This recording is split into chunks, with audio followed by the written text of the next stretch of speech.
चला पुरे नो लय काम आहे आज.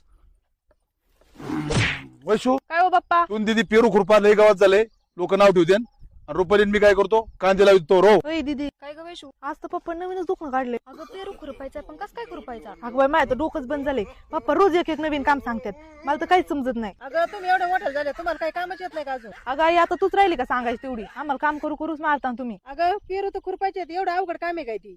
जपळा खुरपे घ्या. चल बाई, पेरूस तो खुरपायचा आहे. रुपाली चल कांद्याचा रोप भरून घेऊ लावून चल बरं.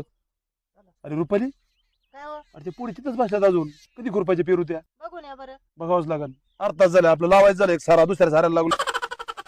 दिदे, तू माझं पेरू आहे बर का? तुझं आहे म्हणजे तुम्हाला झाली काय? ही बारकी बाजू माझी आणि मोठी बाजू तुझी. हा, वा ग वा, तसं नाही जमणार. तुला बारीक नाही, मला बारीक नाही, असं करू. अरे देवा, ह्या पोरी दररोज काहीतरी नवीन गोंधळ घालतात. आज काय गोंधळ घातलाय काय माहित. ए रुपाली इकडे. काय हो? अरे रुपाली इकडे बघ. घे मग खुरप. तू तिकून खुरप, मी इकून खुरपी दे. याला काही जास्त गावात नाही. होईन पाटा खुरप.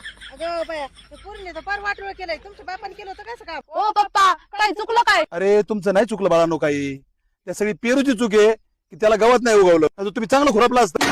म्हणजे पेरू गावात नाही आलं तरी आम्हाला खुरपायला लावलं काय? काय पप्पा?